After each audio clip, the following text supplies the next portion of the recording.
প্রধান উপদেষ্টা যে বক্তব্য দিয়েছেন এটা নিঃসন্দেহে অনেকেরই আপনারা হয়তো মনে করবেন যে এটা একটা সকলের কাছে গ্রহণযোগ্য।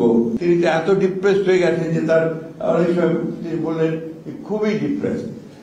আমি কিন্তু ঠিক তার উল্টোটা, আমি আপনার একটু ডিপ্রেসমেন্ট 10 দফা, প্রথমে 10 দফা, তারপরে 27 দফা, তারপর অন্যান্য দলগুলো সে আলাপ করে আমরা 31 দফা আমরা রাষ্ট্র মেরামতে, রাষ্ট্র সংস্কারের যে রূপরেখা সেটা আমাদের নেতা তারেক রহমান সাহেব।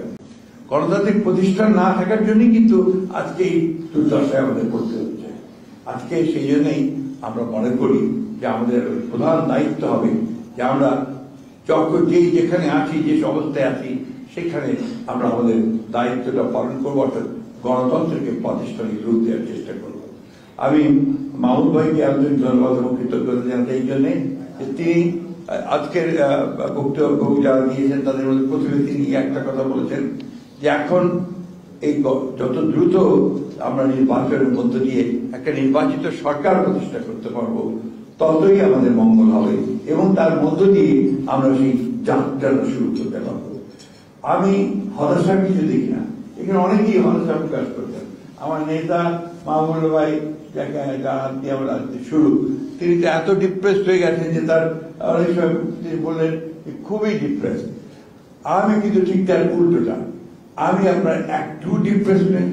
আমি মনে করি যে এত বেশি গণতন্ত্রের আলোচনা হচ্ছে, চর্চা হচ্ছে, এখান থেকে কিন্তু একটা আপনার যেটা আমাদের মারুফ কামাল বলে গিয়েছিলেন যে একটা সত্যিকার অর্থে একটা সুবাতাস তৈরি হবে, একটা সৌরভ তৈরি হবে, যে সৌরভটা বাংলাদেশে একটা নতুন একটা ব্যবস্থা তৈরি করবে।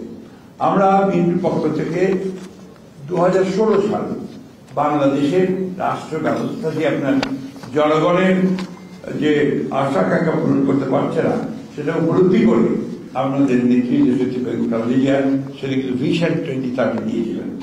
ভিশন 2030 আজকে আপনারা যা করছেন, অর্থাৎ এই যে ঐক্যবদ্ধ কমিশন বা এই সরকার যেগুলো করছে সবগুলোই আছে।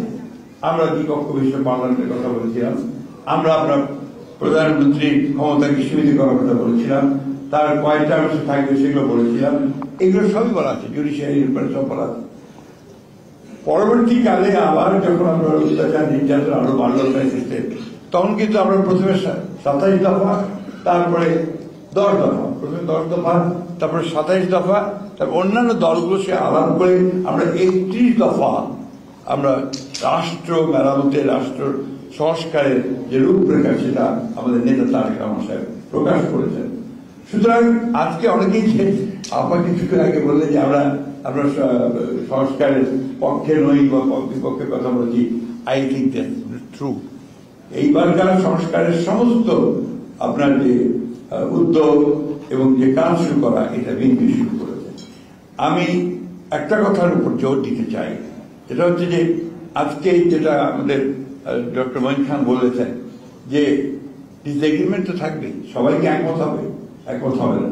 যেমন আজকে আমাদের প্রধান উপদেষ্টা যে বক্তব্য দিয়েছেন এটা নিঃসন্দেহে অনেকেরই আপনারা হয়তো মনে করবেন যে এটা একটা সকলের কাছে গ্রহণযোগ্য একটা আপনার বক্তব্য দিয়ে দিয়েছেন, কিন্তু এর মধ্যে যদি মত থাকতে পারে, আপনার অন্য মত থাকতে পারে, কিন্তু মূল কথাটা হচ্ছে যে আমরা যেটা বুঝি যে অতি দ্রুত যেটা ঘোষণা হয়েছে ইতিমধ্যে 2026 সালের ফেব্রুয়ারি মাসে একটা নির্বাচন দিয়ে আপনার জনগণের একটা পার্লামেন্ট আপনার নির্বাচন করা, এবং সেই পার্লামেন্টই জনগণের সমস্ত মীমাংসিত যে আপনার ইস্যুগুলো আছে সেই ইস্যুগুলো নিয়ে আলোচনা করে তারা সেখানে সুনির্দিষ্ট একটা সামনের দিকে এগিয়ে যাওয়ার পথ বাড়তে দিতে পারবেন। কারণ রাষ্ট্রের মালিক তো জনগণ, তার প্রতিনিধিত্ব করবে কে? প্রতিনিধিত্ব করবে পার্লামেন্ট। তো সেই পার্লামেন্টে যদি আমরা নির্বাচিত করতে না পারি, তাহলে এই যে কিছু মানুষ আমরা বুদ্ধিজীবী যাদের জন্য আপনার বৈষম্য করা হয়, 5 মিনিট বেশি সময় দেওয়া হয় আর আমরা 3 মিনিট পাই, রাজনীতিবিদরা, এখানে তাদের ওই চাপিয়ে দেওয়া ব্যাপারটা জনগণের কাছে কতটুকু গ্রহণযোগ্য হবে সেটাও তো আমাদেরকে বিবেচনা করতে হবে। আমি একটা কথা আমাদের খুব পরিষ্কার করে বলতে চাই, খুব জোরে সরে বলতে চাই, এই আনুপাতিক প্রতিনিধিত্ব প্রপোর্শনাল রিপ্রেজেন্টেশন, এটা কিন্তু আমাদের দেশের সাধারণ মানুষ কিচ্ছু বোঝে না। আমি গত কয়েকদিন আগে আমার ঠাকুরগাঁও অঞ্চল থেকে ব্যাপক ঘুরে এসেছি। আমরা এখান থেকে শুধু তার নিয়ন্ত্রিত কক্ষে বসে যতই এই ধরনের জিনিসপত্র তাদেরকে চাপিয়ে দিতে চাই, সেটা আগে তাকে তৈরি করে নিতে হবে। পিআর অবশ্যই জনগণের কাছে এখন পর্যন্ত বোধগম্য নয়, এটা আমি আজকে আবার পরিষ্কার করে বললাম। এটাকে বোধগম্য করার চেষ্টা করতে হবে, তাদেরকে বুঝাতে হবে। আরেকটা কথা যেটা এখানে এসছে, আমরা কিন্তু খুব পরিষ্কার করে বলেছি যে আমরা নির্বাচনের পরে যে সমস্ত রাজনৈতিক দলগুলো বা শক্তিগুলো একসাথে ফ্যাসিস্ট বিরোধী সংগ্রাম করেছি, তাদেরকে সঙ্গে নিয়ে একটা জাতীয় সরকার গঠন করবার আমরা একটা প্রস্তাব দিয়েছি।